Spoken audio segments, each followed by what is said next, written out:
ونشهد أن سيدنا وسندنا ونبينا وشفيعنا وهادينا ومرشدنا ومولانا محمدا عبده ورسوله أرسله بالحق بشيرا ونذيرا صلى الله تعالى عليه وعلى آله وأصحابه وأزواجه وذرياته وبارك وسلم تسليما كثيرا كثيرا. أما بعد فأعوذ بالله السميع العليم من الشيطان الرجيم. بسم الله الرحمن الرحيم. إن الذين قالوا ربنا الله ثم استقاموا تتنزل عليهم الملائكة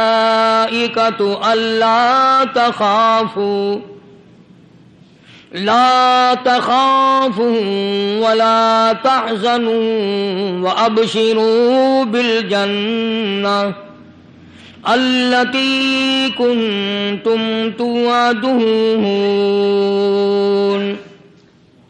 نحن أولياؤكم في الحياة الدنيا وفي الآخرة ولكم فيها ما تشتهي أنفسكم ولكم فيها ما تدعون. نزلا من غفور رحيم. صدق الله مولانا العلي العظيم وبلغنا رسوله النبي الكريم ونحن على ذلك لمن الشاهدين والشاكرين والحمد لله رب العالمين. اللهم صل على محمد وعلى آل محمد كما صليت على إبراهيم وعلى آل إبراهيم إنك حميد مجيد. اللهم بارك على محمد وعلى آل محمد كما باركت على إبراهيم وعلى آل إبراهيم إنك حميد مجيد. اللہ کے نیک بندے، برگزیدہ بندے، اس کی تابع داری کرنے والے بندے، اس کی مرضیات پر چلنے والے بندے، دنیا کے حوادثات اور تھپیڑوں سے بچ کر اللہ اور اس کے رسول کریم صلی اللہ علیہ وسلم کا ہر وقت ذکر خیر کرنے والے بندے، اصل میں بندے یہی لوگ کہلانے کے حقدار ہیں. میری تیری غلطی ہے کہ ہم اپنے آپ کو بندہ سمجھتے ہیں. بندہ بننا بڑا مشکل ہے. صوبے سندھ سکھر کے علاقے میں حضرت مولانا تاج محمد صاحب امروٹی رحمت اللہ علیہ بہت بڑے بزرگ اور عالم گزرے ہیں. ان کے زمانے کا واقعہ ہے کہ ایک مسجد کا خادم تھا، مسجد کا جھاڑو دینے والا، صفیں بچھانے والا. اس زمانے میں بجلیاں کہاں تھی، مسجد میں پانی بھرنے والا، مسجد کی صفائی کرنے والا، مسجد کا خادم جس کی آج ہمارے یہاں کوئی حقیقت نہیں، کوئی مقام نہیں. حالانکہ حدیث پاک میں آتا ہے کہ جس کو اللہ پاک اپنے دربار کا خادم بنا لے اسے اور کیا چاہیے. ایوان صدر کے جھاڑو دینے والے کو فخر ہے میں ایوان صدر کا خادم ہوں. گورنر ہاؤس کے جھاڑو دینے والے کو فخر ہے میں گورنر ہاؤس کا خادم ہوں. کمشنر کے خادم کو فخر ہے میں کمشنر کا خادم ہوں. اور یہاں کوئی فخر نہیں کہ میں اس احکم الحاکمین کے دربار کا ایلچی ہوں. ایسا آدمی جب اللہ کے دربار میں پیش ہوگا اور اللہ پاک پوچھے گا کہ تو دنیا میں کیا کیا کرتا تھا، جواب دے گا الہی اپنے دربار سے پوچھ۔ تو مسجد کا خادم تھا، نیک آدمی تھا، لوگوں کو اس کی حقیقت کا پتہ نہ تھا۔ اللہ والوں کی ایک یہ علامت بھی ہے، ایک یہ نشانی بھی ہے کہ وہ اپنے آپ کو چھپاتے ہیں، وہ لوگوں سے اپنے آپ کو مخفی رکھنا چاہتے ہیں۔ چنانچہ مسجد میں ایک خادم تھا، سکھر کے علاقے میں ایک مسافر آیا تو خادم نے اس کو روٹی بھی کھلائی، پانی بھی پلایا، خدمت بھی کی، اور عشاء کی نماز کے بعد اس مسافر کو کہنے لگا کہ میں تجھے مسجد میں نہیں رہنے دوں گا۔ اب وہ مسافر بڑا حیران کہ یار نیک آدمی معلوم ہوتا ہے، مجھے کھانا کھلایا، میری خدمت کی، اب یہ مجھے مسجد سے کیوں نکالتا ہے؟ اس نے کہا صاحب مسجد میں کسی کو سونے کی اجازت نہیں، میں مسجد میں نہیں رہنے دیتا کسی کو بھی۔ تو مسافر کہتا ہے کہ اس کے کہنے سے میں نکل تو گیا، دل میں میرے یہ کہ کوئی خاص بات ہے، ورنہ یہ آدمی نہ تو نفرت کرنے والا، نہ تکبر کرنے والا، نہ فخر کرنے والا ہے، کوئی بات۔ پہلے زمانے میں لوگ سوچا کرتے تھے، اب تو ایک منٹ میں کفر کا فتویٰ لگا دیتے ہیں۔ اب اگر آج کوئی اس نیت سے کہہ دے مسافر کو کہ بھئی یہاں چوری ہو جاتی ہے، لاؤڈ اسپیکر چوری ہو جاتے ہیں، گھنٹے چوری ہو جاتے ہیں، لہذا مسجد میں نہ سو، اور کوئی مسیت آیا تو پھر تھانہ ہویا کہ مسافر اس وقت تو نکل گیا اور دور جا کر کے عشاء کی نماز کے بعد پھر واپس آ گیا۔ تو مسجد کے خادم نے سارے دروازے بند کر لیے اور دروازہ بند سارے بند کر کے رات کو اللہ اللہ کرنے بیٹھ گیا۔ مسافر کہتا ہے جب وہ کہتا تھا اللہ ہو کہتا اتنی روشنی مسجد میں ہوتی تھی کہ مجھے کڑی اور شتیر نظر آتے تھے، ساری رات وہ نہ سویا۔ یہ جو جھنڈے لگا کے بیٹھے ہیں انہیں کون ولی کہتا ہے؟ ولی کو جھنڈا لگانے کی ضرورت کیا پڑی ہے؟ صبح ہوئی، اذان سے کچھ دیر پہلے اس مسجد کے خادم نے دروازے کھولے، لوگ آ گئے۔ اب اس مسافر نے تو حال دیکھ لیا تھا، صبح کی نماز کے بعد کہنے لگا حضرت جی آپ نے چھپانے کی تو بڑی کوشش کی پر میں نے پھر بھی دیکھ لیا، میرے لیے دعا فرماؤ، میرے لیے کوئی دعا فرماؤ۔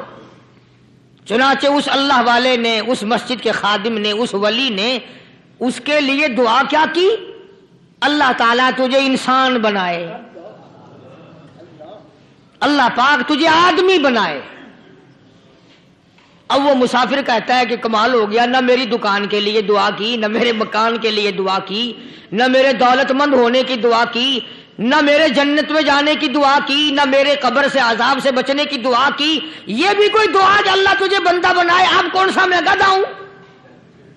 یہ بھی کوئی میرے مطلب کی دعا کی ہے؟ وہ اللہ والا سمجھ گیا کہ اس نے میری دعا کی قدر نہیں سمجھی۔ مسجد میں بیٹھے تھے، پاس بازار تھا، اس اللہ والے نے اپنی ٹوپی اتار کر اس مسافر کے سر پہ رکھ دی اور کہا ذرا بازار میں جھانک مار جاتی پائی ہو، ذرا جھانکیو بازار میں۔ جب اس نے نظر ڈالی تو لوگ چل رہے ہیں، کوئی گدھے کی شکل، کوئی کتے کی، کوئی خنزیر کی، کوئی بھیڑیے کی، کوئی چتے کی، کوئی لومڑی کی، کوئی گدڑ کی شکل ہے۔ اچھا وہ مسافر بھی سیانا تھا، اس کو خیال آیا کہ میں اپنے آپ کو تو دیکھوں تو گدڑ نظر آیا۔ پھر اس اللہ والے کی دعا کی قدر ہوئی۔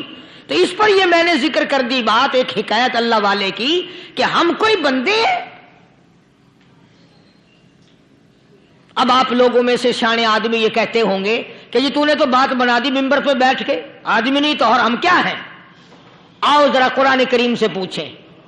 فرمایا لہم قلوب لا یفقہون بہا، اللہ پاک جل شانہ فرماتے ہیں جس کا دل قرآن کریم سمجھنے کا عادی نہیں، لہم قلوب لا یفقہون بہا، جس کا دل قرآن سمجھنے کے لیے تیار نہیں، وَلَهُمْ أَعْيُنٌ لَا يُبْصِرُونَ بِهَا، جس کا کان اللہ کا قرآن سننے کے لیے تیار نہیں، أَمْ لَهُمْ آذَانٌ لَا يَسْمَعُونَ بِهَا، أَمْ لَهُمْ آذَانٌ يَسْمَعُونَ بِهَا، جس کا کان خدا کا قرآن سننے کو تیار نہیں۔ خدائی فیصلہ سنو، اللہ کے قرآن کا فیصلہ سنو، اللہ کے کلام کا فیصلہ سنو۔ جس کا کان میرا کلام سننے کے لیے تیار نہیں، جس کو میرا قرآن سن کے مزہ نہیں آتا، جس کو میرا کلام سن کے حلاوت نہیں آتی، جس کو میرا کلام سن کے لذت نہیں آتی، جس کی روح تازی نہیں ہوتی، جس کو لطف نہیں آتا، جس کو کیف نہیں آتا، جس کو سرور نہیں آتا، جو میرا قرآن سننے کو تیار نہیں، جو میرا قرآن آنکھوں سے دیکھنے کو تیار نہیں، جو میرا قرآن سننے سمجھنے کے لیے تیار نہیں، آؤ پھر خدائی فیصلہ سنو۔ فرمایا اولئک کالانعام،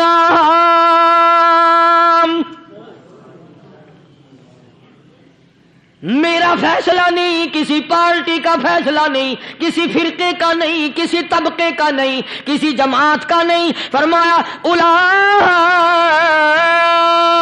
الانعام، پیدا کرنے والا مالک و خالق کہتا ہے مجھے اپنی کبریائی کی قسم یہ سارے جانور ہیں، یہ سارے کے سارے جانور ہیں، یہ درندے ہیں جو ایک دوسرے کو چیر پاڑ کر کھاتے ہیں، یہ درندے ہیں جو ایک دوسرے کا خون پیتے ہیں۔ فرمایا بل ہم اضل، جانوروں سے بھی بدتر۔ جس کے دل میں قرآن سن کر ترس نہیں، جس دل میں رحم نہیں، اپنے سے کمزور دیکھ کر جس کے دل میں شفقت نہیں، مہربانی کا مادہ نہیں، فرمایا وہ کوئی بندہ ہے، وہ تو جانور ہے۔ اور خدا غضب میں آ گیا، فرمایا بل ہم اضل، اس سے بھی بدتر۔ اللہ والے جو ہیں وہ ان خصلتوں کو دور کراتے ہیں، اور وہ آدمی کے مزاج اور دل میں سے ایسی چیزیں نکالتے ہیں جو اس کی بربادی کا ذریعہ بنتا ہے۔ دل کی بیماریوں کا کسی کو فکر نہیں، بخار ہو جائے، آپ چڑھ جائے، آپ کو پتہ چل جاتا ہے، نزلہ ہو جائے آپ کو پتہ چل جاتا ہے، کھانسی ہو جائے پتہ چل جاتا ہے، دل کی بیماریوں کا کیا پتہ چلے؟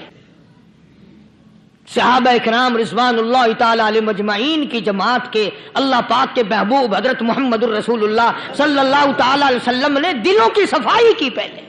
پہلے لوگ جھونپڑیوں میں کچے کوٹھوں میں رہتے تھے، نہ اتنی صفائی تھی نہ اتنی ترقی تھی۔ آج برتنوں کی صفائی دیکھو، کپڑوں کی صفائی دیکھو، مکان کی صفائی دیکھو، رات دن بس اسی دھندے میں لگے ہوئے، سارا دن برتن دھونے سے فرصت نہیں، سارا دن کپڑوں کے بناؤ اور سنوار میں فرصت نہیں۔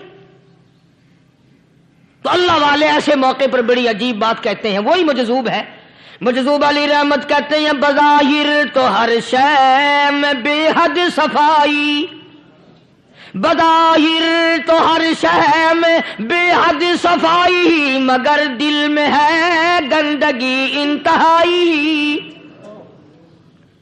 بظاہر تو ہر شے میں چہرے کی صفائی، بدن کی صفائی، نہ جانے کتنی قسم کا صابن ہے، نہ جانے کتنی قسم کے پاؤڈر ہیں، نہ جانے کتنی قسم کے شیمپو ہیں، نہ جانے کتنی قسم کے کپڑے ہیں، کیا چال ڈھال ہے، کیا نئے نئے ڈیزائن ہے۔ مجذوب کہتا سب کچھ دیکھ لیا، بظاہر تو ہر شے میں بے حد صفائی، مگر دل میں ہے گندگی انتہائی۔ جس یار کی بیٹھک میں بیٹھ کے کھانا کھایا، جس رشتہ دار کی بیٹھک میں بیٹھ کے کھانا کھایا، اسی کی بہن کو دیکھ کر آبرو پہ ڈاکہ ڈالنے کا پروگرام ہے۔ جس دوست کے گھر میں بیٹھ کے کھانا کھایا، اسی دوست کی بیوی کی عزت لوٹنے کا پروگرام ہے۔ پرانے زمانے میں اب بھی دلی جیسے شہر میں اگر دعوت کی جاتی ہے تو وہاں ایک تشتری میں نمک آتا ہے سب سے پہلے۔ عرب میں بھی دستور تھا، پرانے زمانے میں اگر کوئی دعوت کرتا، کوئی تقریب کرتا، سب سے پہلے نمک آتا تھا۔ ایک ایک انگلی ہر شخص نمک چاٹتا تھا۔ کیا مطلب؟ جس نے نمک چاٹ لیا اب وہ نمک حرامی نہیں بنے گا۔ اس گھر میں چوری کرنا، اس گھر کی آبرو کا غلط تصور لانا، اس گھر کے مال میں خیانت کرنا وہ حرام سمجھتا تھا جس گھر کا میں نے نمک چکھ لیا۔ اور مسلمانوں کی بات نہیں، ہندوؤں کی بھی یہ باتیں تھی۔ مولانا محمد علی صاحب جلندری سب قید رحمت اللہ علیہ فرمایا کرتے تھے کہ ایک سکھ تھا بہت بڑا ڈاکو، مسلمان اور ہندو مل کر اس کو ساتھ ملا کر کے لے گئے کہ یہاں اس گاؤں میں اس پنڈ میں ڈاکہ ڈالے. سفر کر کے گئے، تکلیف اٹھا کے گئے. اس سکھ ڈاکو نے پوچھ لیا کہ یہ کون سا گاؤں ہے کہ یہ فلانا ہے. اچھا سارے کے سارے یہ تلاش کرو، یہ سوچ بچار کرو، اپنے پنڈ کی، اپنے علاقے کی، کسی مسلمان کی، کسی ہندو کی، کسی سکھ کی، کسی چوڑے چمار کی اس گاؤں میں لڑکی تو نہیں؟ ہمارے یہاں سے کوئی لڑکی تو شادی ہو کے یہاں نہیں آئی ہوئی.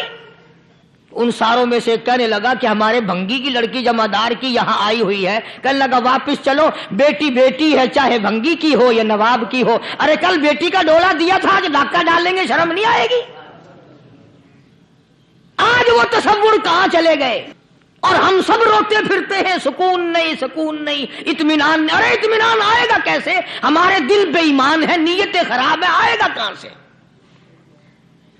صحابہ کرام رضوان اللہ تعالی علیہ مجمعین کی جماعت نے اس قدر اس بات پہ محنت کی اور کوشش کی کہ غلط لقمہ بھی پیٹ کے اندر نہ چلا جائے. چنانچہ میں علی اعلان کہتا ہوں 1,29,000 صحابہ کرام، کالی کملی والے کے دیوانے اور پروانے، حضور کے یار جانثار، حضور کے ساتھ پھاقہ کھانے والے، پھاقوں مرنے والے، پتھر کھانے والے، اپنے بچوں کے ٹکڑے ہوتے ہوئے دیکھ کر لا الہ الا اللہ محمد الرسول اللہ کی صدا بلند کرنے والے صحابہ کرام کا یہ حال تھا. پیدل سفر کر کے جاتے تھے یہودی عیسائی، شام نکل گئے، فلسطین نکل گئے، ہندوستان آ گئے، 2 سال لگ جاتے تھے.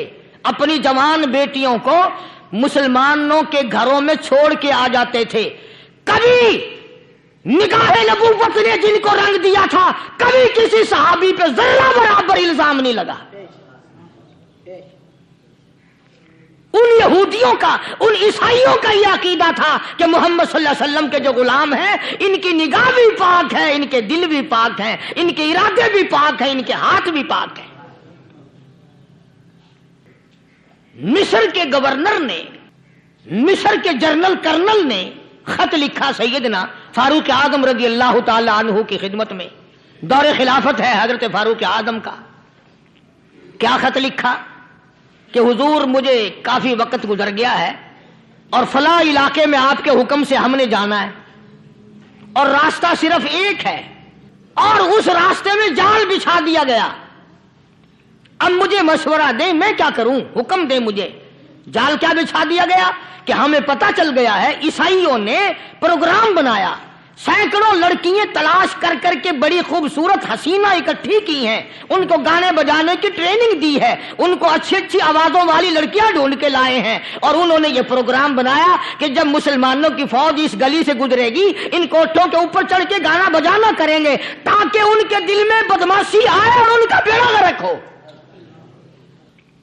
کبھی کافر کا یہ عقیدہ تھا کہ مسلمان کا دل بگڑا تو یہ گیا، اس کی نیت میں خرابی آئی اور یہ تباہ ہوا. جناب فاروق اعظم رضی اللہ تعالیٰ عنہ نے اسے یہ خط نہیں لکھا کہ تو قرآن پڑھا کر، تو نفل پڑھا کر. امیر المومنین خلیفۃ المسلمین سیدنا فاروق اعظم رضی اللہ تعالیٰ عنہ نے اپنے جنرل کرنل کو خط لکھا کہ اس میں لمبی چوڑی فکر کی کوئی بات نہیں، اس میں کوئی پریشانی والی بات نہیں، کوئی سوچو بچار والی بات نہیں. سارے تیری فوج میں، تیری کمان میں مسلمان ہیں، سب کو اکٹھا کر لے، ساروں کو اکٹھا کر کے قرآن کریم کے سورت نور کی 2 آیتیں سنا دے. یہ بھی نہیں فرمایا کہ سزا سناؤ، اتنے کوڑے لگیں گے، جو خلاف کرے گا یوں قید ہوگی، یہ کورٹ مارشل کر دیا جائے گا، کچھ نہیں. جناب فاروق اعظم رضی اللہ تعالیٰ عنہ کی رائے دیکھو، ان کے خیال میں قرآن کریم میں اتنی بڑی طاقت ہے، اتنی بڑی عظمت ہے، اتنی بڑی کرامت ہے، کلام الہی میں اتنا بڑا شرف ہے. اعلان کر دیا، فرمایا اپنے کرنل کو ساری فوج کو، لشکر کو اکٹھا کر کے قرآن کریم کی فلاں فلاں آیت سنا دے اور اس کے بعد بے دھڑک فوج کو، لشکر کو اسی راستے سے گزار کے لے جا، بے دھڑک لے جا. ہائے کبھی قرآن کی 2 آیتوں سے کام بن جاتا تھا، اب سارے قرآن سے میرا تیرا کام نہیں بنتا۔ قصور قرآن کا نہیں ہے، یہ میرا تیرا ہے۔ یہ تو اتنی وفادار کلام ہے، اتنی پاک کلام ہے، خدا کی قسم ہزاروں رجسٹروں کے گتے، ہزاروں چائے کے ڈبے، ہزاروں مٹھائی کے ڈبے، لاکھوں کروڑوں دوائیوں کے ڈبے گندے نالوں پہ، کوڑیوں پہ، روڑیوں پہ پڑے ہیں، اور جس گتے نے قرآن کے ساتھ یاری لگا لی، خدا کی قسم کوئی آدمی بغیر وضو اس گتے کو بھی ہاتھ نہیں لگا سکتا۔ ہزاروں نہیں لاکھوں کپڑے مارکیٹ میں پڑے، پر جس کپڑے نے قرآن سے یاری لگا لی، جو کپڑا جزدان بن کر قرآن پہ چڑھ گیا، لوگ اس کو بھی چومتے ہیں، اور چومنا چاہیے۔ یارو کپڑے نے قرآن سے یاری لگائی تو کپڑا عظمت والا بن گیا، گتے نے یاری لگا لی تو گتا بن گیا۔ ہزاروں قسم کے کاغذات روزانہ ذلیل ہوتے پھرتے ہیں، جس کاغذ پہ قرآن لکھا گیا وہ عظمت پا گیا، جس سیاہی سے قرآن لکھا گیا وہ سیاہی عظمت والی بن گئی۔ ارے اگر مسلمان قرآن کو اپنے اندر پیدا کر لے، اس کی عظمت کو بسا لے، اس کو اپنا لاہ عمل بنا لے، اس کو اپنے سر پہ رکھ لے، تو کیا یہ بندہ قرآن کے ساتھ وفاداری کرے تو قرآن کیا خیال ہے قرآن بے وفائی کر دے گا؟ یقین نہیں، یقین اصل بات اعتقاد کی ہے۔ یقین کا تو یہ عالم بنا ہوا ہے کہ اگر کوئی چوری کا معاملہ ہو جائے اور کسی پر شبہ ہو، اگر اسے کہو کہ قرآن اٹھا دے تو دیر نہیں لگائے گا، اور اگر کہے کہ فلانی خانگاہ کا کنڈا مار دے کہ یہ کام میں نہیں کرتا۔ خانگاہ کے کنڈے پہ ایمان ہے، قرآن پہ ایمان نہیں۔ اس پر یقین ہے کہ پیر اندھا کر دے گا، اور یہاں یقین نہیں کہ جس خدا نے پیدا کیا اگر میں نے جھوٹا قرآن اٹھایا تو وہ برباد کر دے گا۔ عجیب عجیب لوگ ہیں۔ چنانچہ مصر کے کرنل نے، مصر کے جرنل نے ساری فوج کو اکٹھا کر لیا۔ اس نے بھی یہ بات تو نہیں کہی کہ فاروق اعظم کو دوبارہ خط لکھتا کہ حضرت یہ تو 2 آیتیں آپ نے لکھی، یہ تو سارا قرآن روز پڑھتے ہیں، پر بنے گا کیا؟ جیسے فاروق اعظم کا یقین تھا، فاروق اعظم کی فوج کے کرنل کا بھی یقین ہے، فاروق اعظم کے فوج کے جنرل کا بھی یقین ہے۔ اس نے ساری فوج کو اکٹھا کیا، لشکر کو جمع کیا، اور اس کے بعد کہنے لگا قل للمؤمنین یغضوا من ابصارکم ویحفظوا فروجہم ذالک ازکی لہم ان اللہ خبیر بما یصنعون۔ او لوگو، خدا تمہیں کہتا ہے اپنی آنکھوں کی حفاظت کرو، اگر تمہاری نظریں غلط جگہ پڑی اپنی عزت کی حفاظت کرو، اپنی آبرو کی حفاظت کرو۔ اگر غلط نظریں پڑی، غلط استعمال ہوئی، ان اللہ خبیر بما یصنعون، اللہ پاک تمہاری ساتھ ساتھ ہے، وہ ہر چیز کو دیکھتا جائے گا، وہ ہر چیز تمہاری دیکھے گا۔ چنانچہ تاریخ شاہد ہے، ابن حشام نے لکھا ہے، ابن خلدون نے لکھا ہے، اور کئی مورخین نے لکھا ہے کہ جب مسلمان جرنل نے، مسلمان کرنل نے اپنی فوج کو قرآن کی 2 آیتیں سنائی اور اس کے بعد حکم دیا چلو، تمام کا تمام لشکر چل رہا ہے، ادھر ڈھول بجا، دھماکے بجے، ڈانا شروع ہوا، گانا بجانا شروع ہوا، ساری فوج نکل گئی، سارا لشکر چلا گیا۔ لڑکیوں نے دیکھا کہ یہ تو ختم ہو گئے، نیچے آواز دے کے کہنے لگی اور جانے والوں یہ ساری فوج کئی اندھوں کی فوج تو نہیں؟ یہ حسن کا نظارہ اور یہ ڈانس اور یہ آواز، ہم ناچ ناچ کے تھک گئی، کوئی سر نہیں اٹھاتا۔ اور آج دیکھ لیں آپ، ہر گھر کے اوپر وہ لگا ہوا ہے ایریل، لعنت کا ایریل لگا ہوا ہے، لعنت کا ایریل۔ حاجیو تم کیا کہتے ہو کہ ہمارے گھر کا اس میں کیا بگڑے گا؟ خدا کی قسم وہ بگڑتا ہے، وہ دیمک لگتی ہے، وہ تباہی پھرتی ہے، تمہیں پتہ بھی نہیں چلتا۔ تم نے کیا سوچ رکھا ہے؟ مسلمان کرنل کے حکم پہ ساری فوج نکل گئی، ناچنے والی گانے والی لڑکیاں عیسائیوں کی حیران ہیں، کیا ہوا؟